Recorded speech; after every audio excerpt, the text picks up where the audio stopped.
writer has to make a living, but a writer also has ambitions, creative ambitions. And in a sense, if you want to work in film and television, you have to keep your eye on both commerce and on art. There are several sides to think of, but the biggest way to look at it is the author's side and the audience's side. The author's side is, what do you want to say? And the audience's side is, what do they want to hear? Probably in terms of commerciality, making sure you can touch on what they want to hear is a good one. However, in terms of writing well, knowing what you want to say is pretty important. In those few instances where you can figure out what you want to say and have it tie in with what they want to hear, then you have a great potential for a good story. You have obligations to yourself, first and foremost, that you want people to see your movie. You have obligations to the people that gave you the money to make your movie, because unless you financed it completely with your own money, bad idea. You have obligations to those people that put money up to make a product that's sellable at the end of the day, because I think that's the most important thing, and that's where I think you can wear both of those hats. You can marry commerce and art if you look at it like that from the very beginning.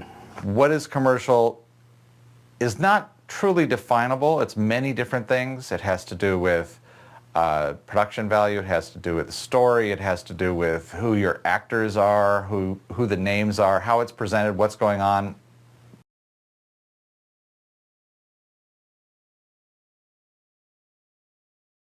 Now, the second position in the camera department is the first assistant camera. And in this module, we're going to look at the first AC's duties and responsibilities before, during, and after the camera's roll. Well, the first AC has two primary responsibilities. The first is for anything and everything having to do with the preparation, setup, maintenance, moving, packing, and returning of the camera. The second responsibility is to set focus marks and keep the shot in focus throughout the shot. The first AC is really just tethered to the camera. The camera is like, I don't know, it's like a gun for a soldier. Yeah, as the first AC on set, you own that camera. That's your camera. You are responsible for making sure it's safe, that it's running properly, that the batteries are charged, that the media, there's plenty of media to shoot on.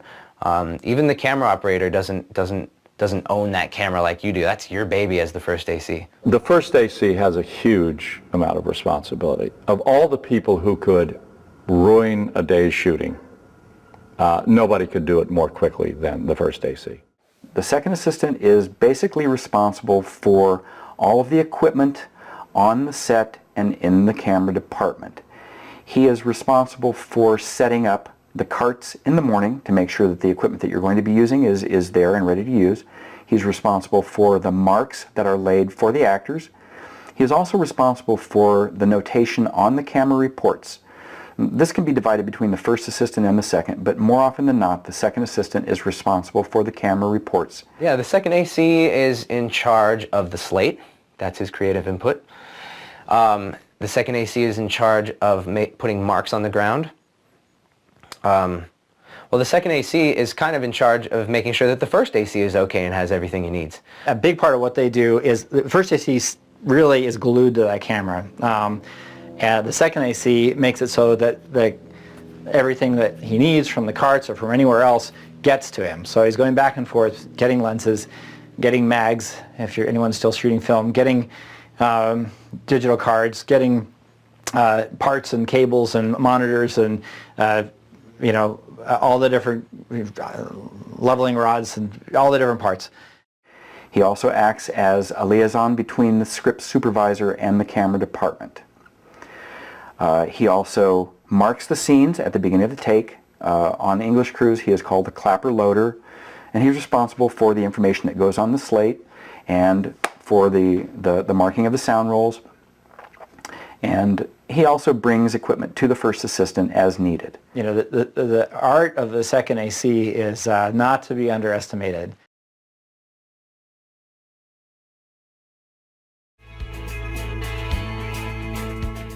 All light must pass through the camera lens before it hits the film plane, whether that film plane is film, or CCD, or CMOS imager. And this makes the lens one of the most important components of the camera system. So in this module, we're going to take a look at the different types of lenses and the basic lens operation, so you can choose the best lens for your project.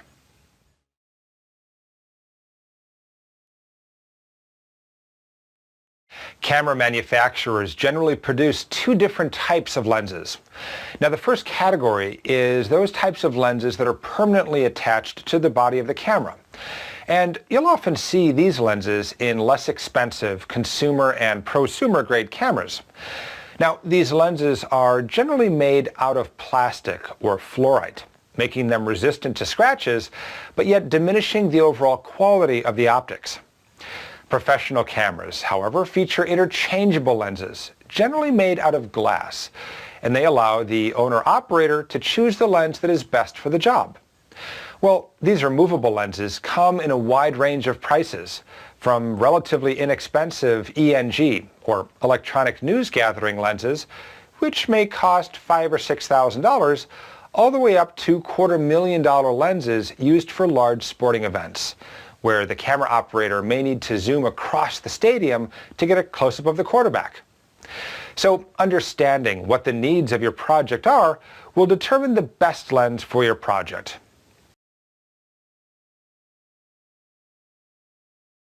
I have my light meter positioned within just a couple inches of the camera lens, and I'm going to want to focus on it. So if we take a look at this image without having macro set,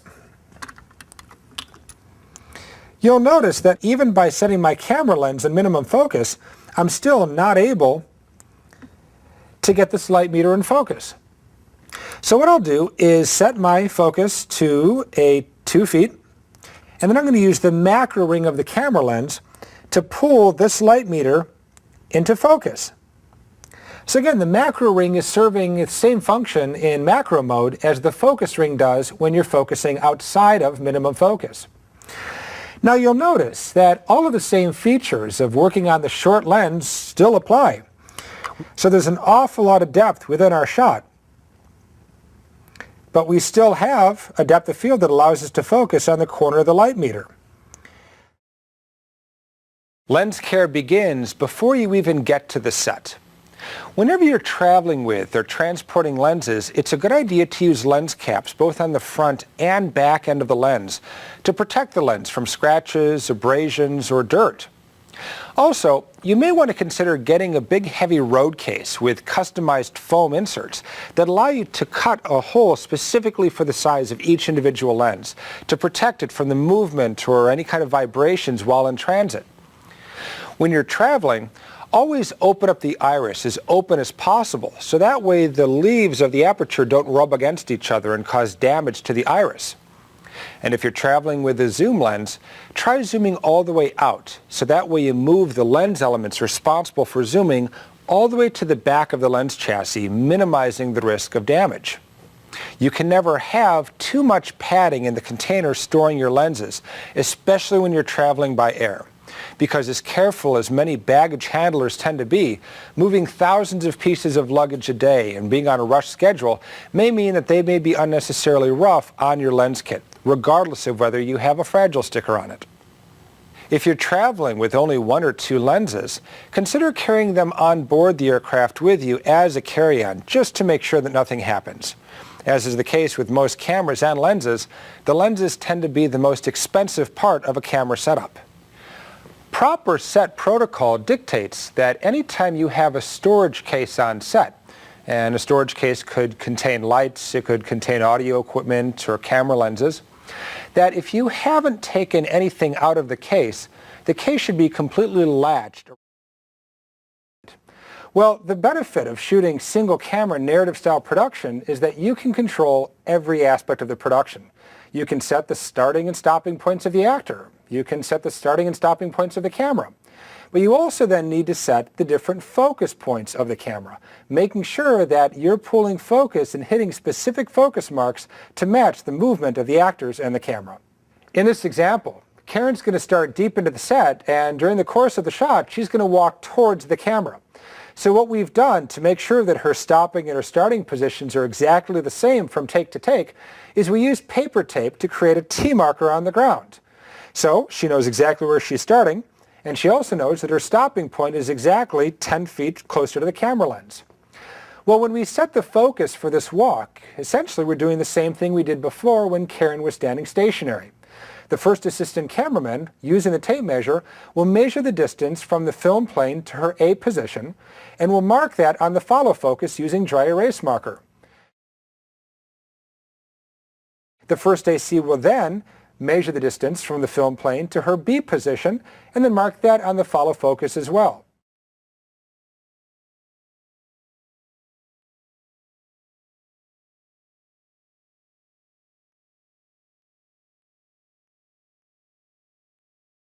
So when it actually comes time to shoot the scene, the first AC, while watching Karen, will be able to pull focus, shifting the focus, matching her movements.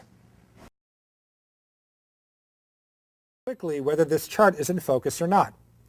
So what I've done is I've set one of these back focus charts up as far away as we possibly can. And generally you want to try to do this either in a large studio setting like this or do it outside where you have plenty of distance between your camera and the back focus chart. So the back focus chart set, I'm going to set my camera up and frame up the back focus chart. But before we do this, there are a number of different camera settings that we need to take into account. First off, we need to make sure that we are set to an f5.6 on our aperture. Why is this? Because a 5.6 is generally the sweetest spot of a lens, giving you the sharpest, crispest image. If your exposure is set too open, say at a 2.8 or a 2.8, or too closed, say at an f11 or an f16, you tend to get a little bit of distortion in the lens, which will soften the image, making the back focus adjustment even more difficult. The second setting you need to be mindful of is the actual focal length itself. It's very important to make sure that your focal length is set to the widest possible setting. For this lens, it's 7.7 millimeters. The third critical adjustment that you need before you set your back focus is to make sure that your focus ring is set to infinity. So the focus ring set to infinity, with your focal length set to the shortest possible lens, and with your aperture set to 5.6, you're now ready to begin the process of setting your back focus. So what I'm going to do in setting the back focus is loosen up the back focus dial on the lens and start rotating it, watching my image to make sure and see that my back focus chart is as sharp as possible.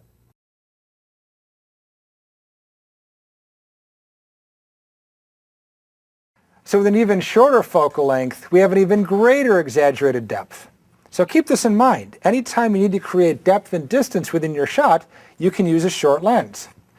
Now to demonstrate how a longer focal length affects the depth of a shot, I asked Mike to take a step backwards by about 15 feet. So he's still in axis with a camera lens, but now he's 15 feet back. So let's go ahead and see what happens when I lengthen my focal length, going from a 7.7 millimeter lens to, let's see, I'm at about a 50 millimeter. Now if you notice, this is roughly the same frame size that we had before with our previous demonstration. So Mike has a comparable frame, but notice what happens now as he puts his hand up. Aha! Now we don't have that exaggerated depth anymore. As a matter of fact, it's really difficult to tell how far away his hand is from his face, and his hand looks to be the same size as his face. So by using a longer focal length, we're able to compress a shot and remove any type of depth cues that allow the audience to tell how far away objects are within the frame. Let's take a look at another demonstration of how shifting the focal length can affect the depth of a shot. We have Karen here standing pretty close to the camera lens, and my lens is set at 7.7 millimeters, which is the shortest lens with the widest field of view. And stepping back about 12 feet is Mike. Well, if you notice in the shot, look at how greatly exaggerated the depth and the distance is between Mike and Karen. It's so exaggerated that it looks like they could actually be standing 50 feet apart. Well, how do you contrast this with a bit of a longer focal length? Well, in order to try this, I'm going to keep both Karen and Mike stationary, but what I'm going to do is physically pick up and move the camera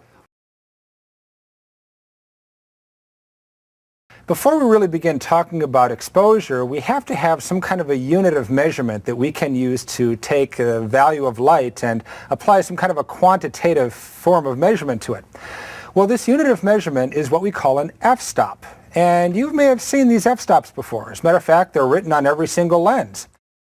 An f-stop, quite simply, is equivalent to the doubling or the halving of the light value. So if you double the amount of light, you have just increased the brightness by 1 f-stop. If you halve the amount of light, you've just reduced the brightness by 1 f-stop. So for example, if you were to increase the brightness value by 2 f-stops, that essentially means that you're increasing the light level 4 times. So the jump from 1 f-stop to the next is doubling the light, and then you double the light again as you increase by another f-stop. Well, let's say you increase the light by 3 f-stops. You'd think that you'd be increasing it 6 times. But in actuality, you're increasing the light level 8 times. How does this work? Well, let's say we increase our light values by 1 stop, thereby doubling the amount of light on the set. If we open up by another f-stop, we've doubled it again. Now we have 4 times the amount of light. And if we open up a third f-stop, we're doubling the amount of light yet a third time, meaning 8 times the amount of light. So by opening up our iris by 3 f-stops, we're essentially increasing the amount of light being let in through the lens 8 times. And the exact same is true for the opposite. If we were to reduce our iris aperture by 1 f-stop, we're essentially cutting the amount of light in half. To do so again would be to divide it into quarters. And to reduce our light by 3 f-stops, we're now getting 1/8 of the light that we would have received in the original. Now, before we can start talking about the brightness values, one of the things I'm going to do is turn the color off on my monitor, because really this exposure isn't about color values as much as it is about the brightness. So for sake of discussion, I'm going to put this in color off mode. All right, well, as we take a look at this image, since I metered for Mike's forehead and I set the exposure accordingly, this should technically read zone 5 or middle gray. Well, this goes for the same if I were to expose for, say, Mike's shirt. So let me go ahead and reset my meter reading for his shirt.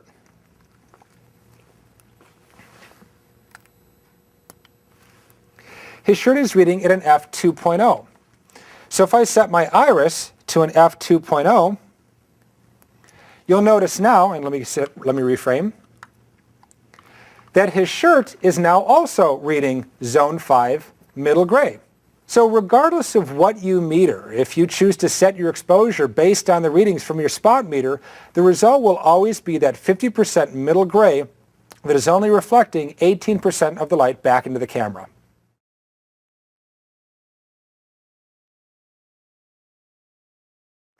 So as a general rule of thumb, anytime you use your spot meter to determine the brightness value of your subject and you set your iris accordingly, you'll get a decent exposure.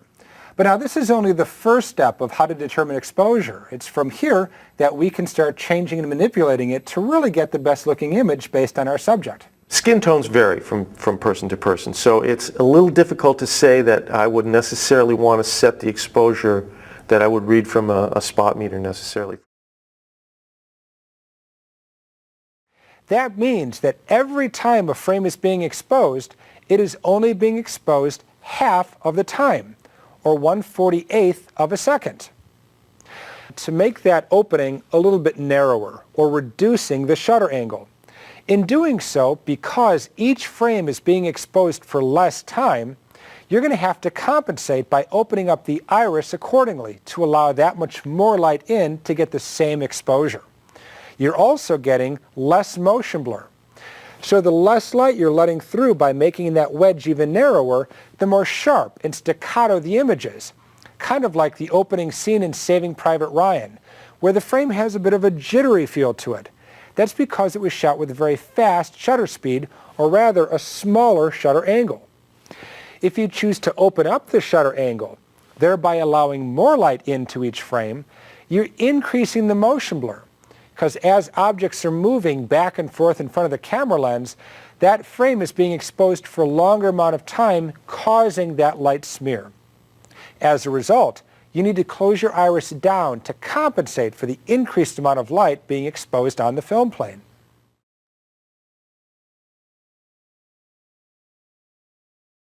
So how does the shutter speed work when you're dealing with a digital camera?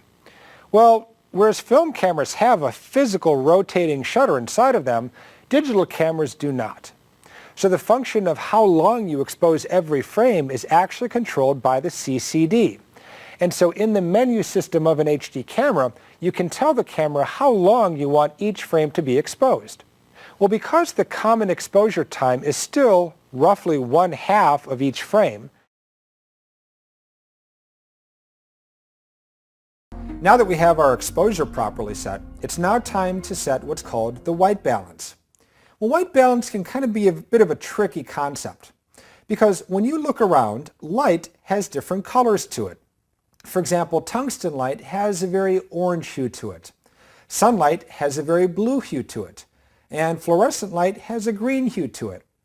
Well, our eyes are able to adjust for these shifts in color and acclimate to the environment so that what we see is a true representation of the colors. Now, our eye is able to do this automatically. A camera, however, cannot. So a tungsten light may look overly orange to the camera, and the outdoor light may look overly blue, and fluorescent light may look overly green. So what we need to do is tell the camera what white is under a given color of light.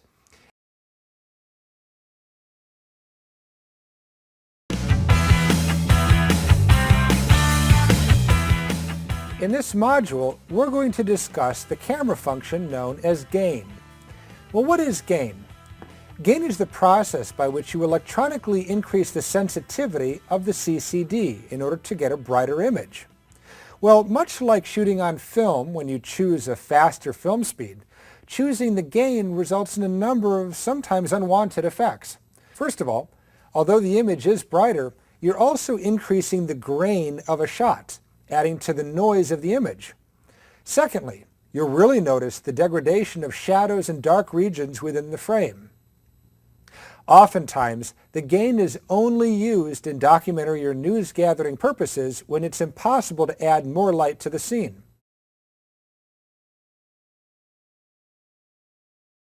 And again, a lot of this comes from the ability to rehearse a shot in advance. But remember that a scene is a series of shots that are cut together, and every shot has its own purpose. So unless you're shooting a master shot, not every shot has to show all of the action. So be very purposeful in covering your scene and covering the action, knowing what your shot's purpose is and what it is that you need to shoot. Now, a smart shooter is one that knows how to shoot for the edit. And all that simply means is in your head, while you're shooting your shot, envision how those shots are going to be edited together. And by doing this, you're going to make the editor's job much, much easier. Well, one way of doing this is to give the editor as many options as possible when you're shooting.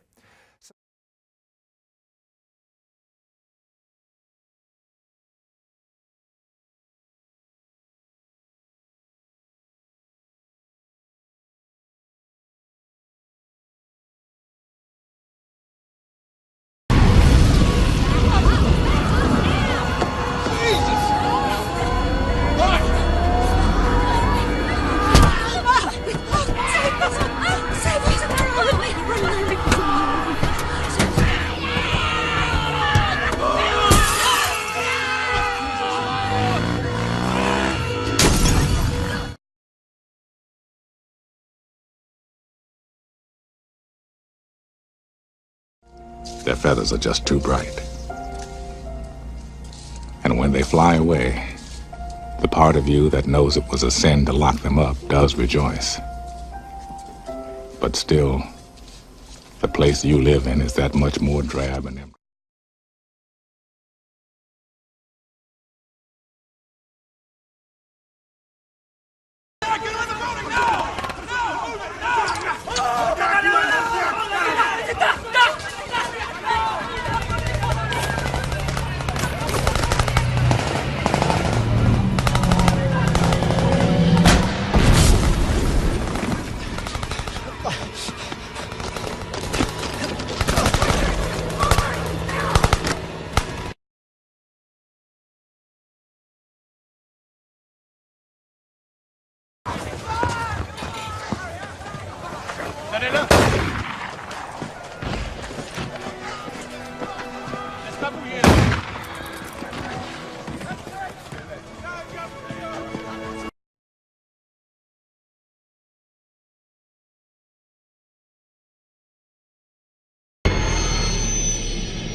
Jesus Christ.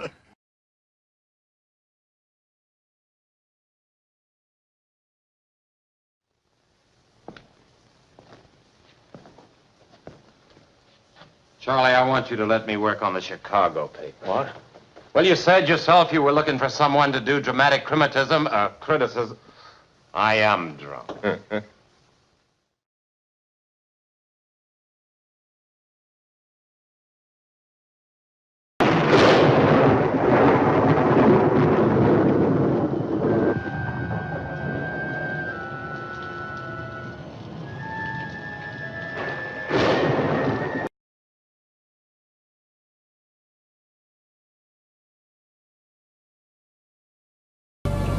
That's right. Max, it seems, has two unique gifts, a capacity for anonymity and for corrupting susceptible agents. This time he'd gotten to someone on the inside. He'd gotten himself in a position to buy our knock list, operation he referred to as Job 314, the job he thought Galitzin was doing tonight.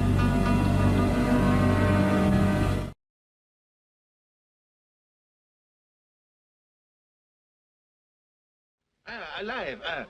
He couldn't have been alive. Not with his head in the way it was.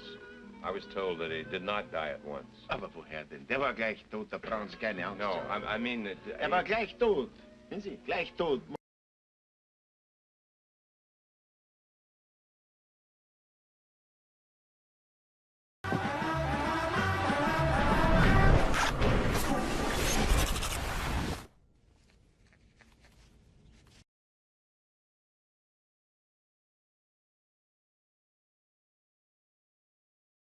Oh, it's shaking everywhere, man. It's like tremors. Yeah, someone was downstairs. So is this the only light that went out? No, a couple did. Some stayed on.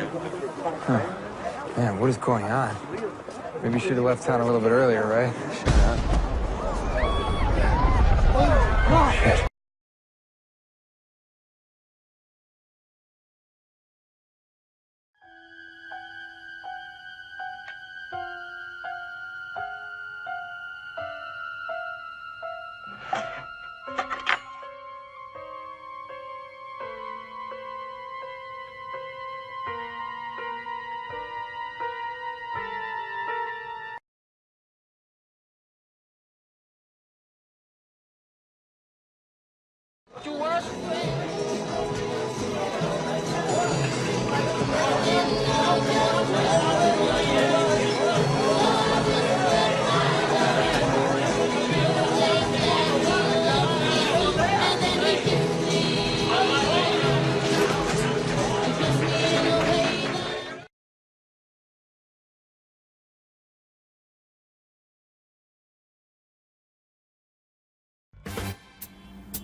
Ma dove è andato il mio europeo? Dov'è?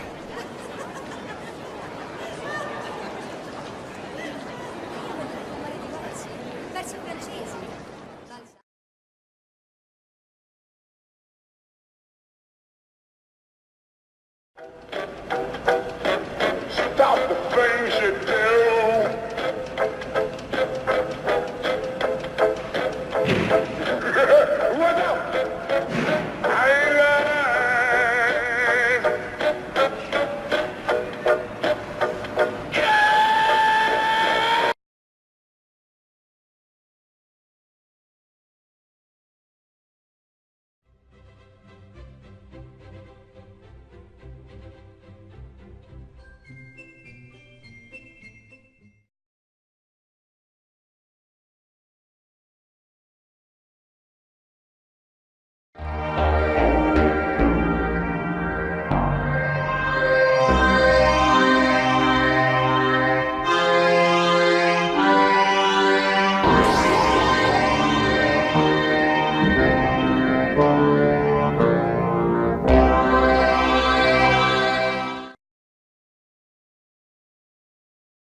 Then block his blind jab. Counter with cross to left cheek. Discombobulate. Dazed, will attempt wild haymaker. Employ elbow block. And body shot. Block feral left. Weaken right jaw.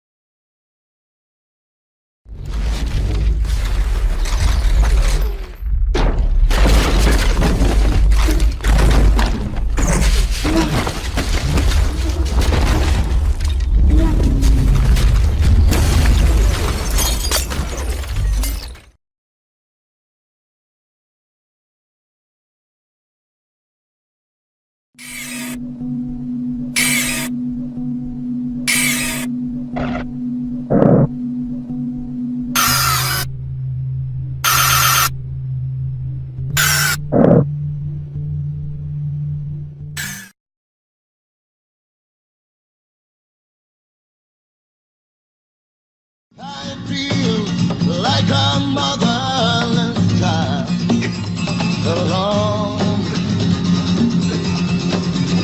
way from my home, yeah.